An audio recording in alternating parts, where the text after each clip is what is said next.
Hello, my name is Harold Daly. I'm the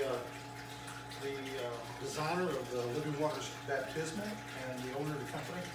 And I'd like to show you in this video the proper way to sanitize, completely sanitize a Living Waters Baptismal so that it's safe for use for another day. You sanitize it before you drain it. Or you could actually, I guess, sanitize a little bit between baptismals. But I'm going to show you how to sanitize it and how to drain it, how to empty the water out of it. It's a real simple process. It's set up and operating now with the gushing spring water effect that makes that clear ball in the middle. And the first thing you do, okay, the very first thing you do is you're just going to simply turn it off. So when you push the power button, and that comes out and the button locks out and turns off, and now it will begin to, the water will seek its own level and the upper basin will be draining down into the lower basin, but all the water is staying in the baptismal. Now I'm sorry, I forgot to say, sanitize. Okay, to sanitize the baptismal, leave it running. While it's running, the best way, absolutely the safest way, is to take a cup of plain old household bleach. And just be careful with clothing and so forth. All you wives can explain this to your husbands. But just take a cup of household bleach and you can pour it into the baptismal. Now, for the sake of this demonstration, I'm not going to allow it to continue to run. But normally, after you put the bleach in, I would let it run for about 15 minutes. And what that does is that just makes sure that the bleach that disinfects the water, disinfects everything, the basins, the mechanical equipment below, every single thing that the water comes in contact with normally will be completely sanitized, and all bacteria and so forth will be killed by the chlorine and the bleach. So you would just let it run for about 15 minutes. When you pour a little bit of chlorine, it's just 1 cup, into this basin, this baptismal, which holds 4 to 5 gallons, depending on how much you put in it. It takes 4 gallons minimum, 5 gallons maximum. It's going to dilute with that water and mix with that water. It probably is completely mixed within just 2 or 3 minutes. And everything is thoroughly been cleansed fairly well, but I would let it go about 15 minutes. You'll smell a little bit of the smell of the chlorine, just like you would over your washing machine or anything else that you'd add a little chlorine to. There's just a very slight smell of chlorine. But if you want to disinfect a baptismal, let's say between baptisms, you could add not a cup, but maybe a 1/4 cup of bleach, because you don't want it to be harsh. Chlorine is added to drinking water in our public water systems just to kill bacteria. Same principle here. You just want a little bit because you don't want a strong smell, and you don't want the strong chlorine to affect someone that's being baptized or anything else. Just a little bit of chlorine will disinfect the water, like in a swimming pool or in like your public drinking water. It's going to sanitize the water and kill bacteria or anything in the water. So that's the simple thing. It won't hurt the system. The chlorine will not hurt the baptismal. Everything is stainless steel or porcelain or plastic or some material that is not affected by the chlorine. So all the mechanical, electrical equipment inside that comes in contact with water, everything will hold up to that. Now, after it's been operating for about 15 minutes, then you want to turn the water off, turn the power off by pushing the button. And then you'll need to open the door. Now, I recommend at this point, whenever you're going to drain the baptismal, the first thing you want to do after you turn the power off is unplug it. The reason is the baptismal can operate for hours and hours and hours just fine. But if you ever turn on the motor, the pump, without any water in it at all, it can damage the pump, because the water flowing through the pump helps cool the pump and lubricate the pump. And the pump needs that. The pump's rated for 15,000 hours of continuous service, but it will not last 15,000 hours if there's no water in it. It'll be damaged in a fairly short time. So we always want to make sure, and the best way to make that safe is just to unplug it, perhaps just roll the cord up and re-stow the cord in the basin. And let me do that. It's real easy to do. All your extra cord is stored in the basin. There's just a coil of cord in here, which you might be able to see in the video. But you can just pull that cord, that plug, whatever distance. Now in your church, it may be a plug floor plug that's very close to the baptismal, or it may be 20 feet away.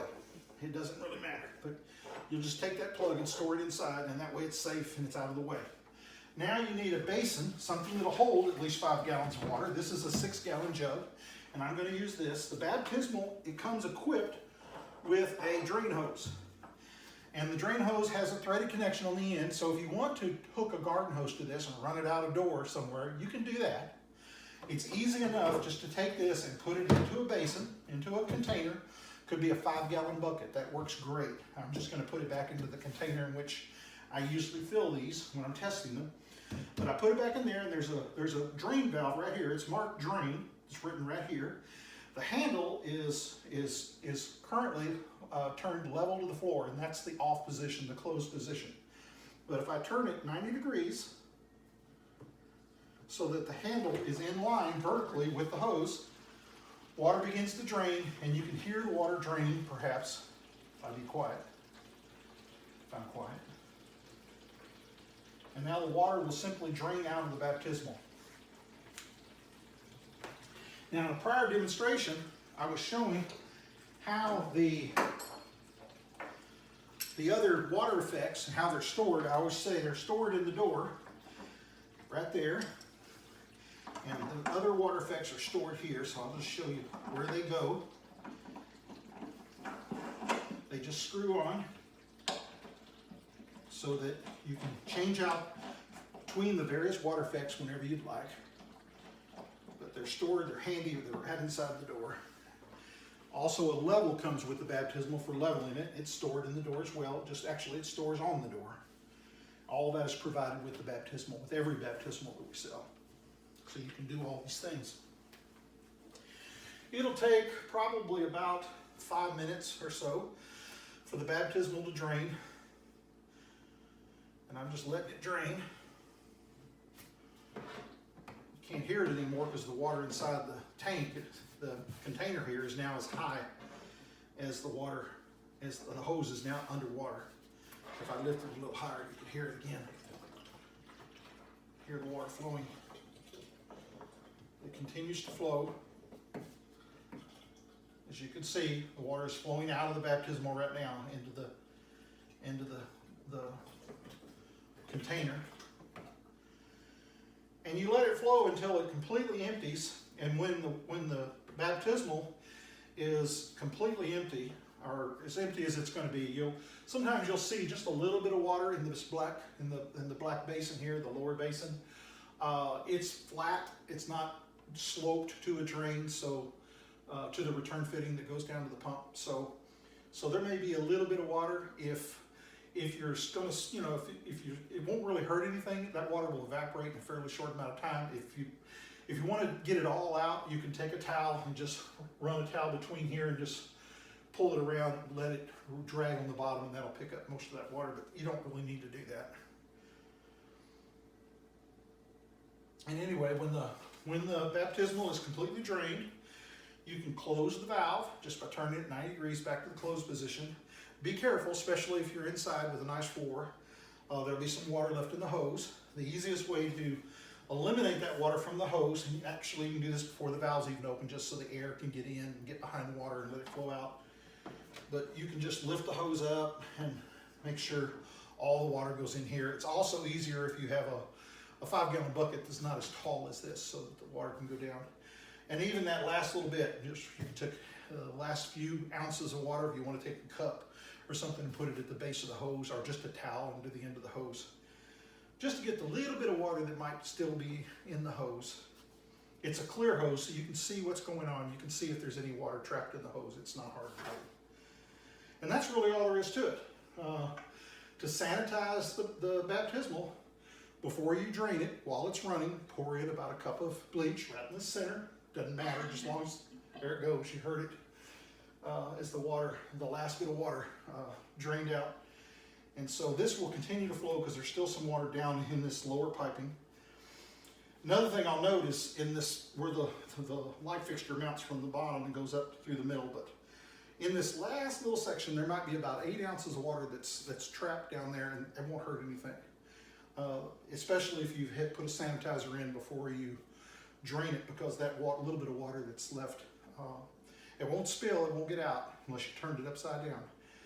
or you open this fitting down here and let it out, but you don't need to.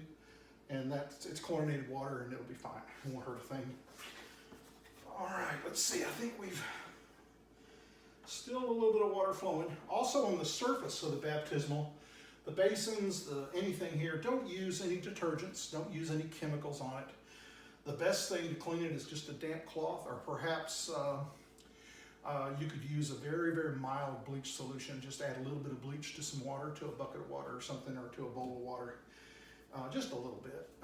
That's the safest thing to use because it sanitizes and cleans. It's natural, it's easy to get. Just plain old household chlorine bleach is just one of the easiest things you can get your hands on. And it does a great job for sanitizing and for cleaning. There's really, with all of the surfaces being so waterproofed, there's really not much to worry about.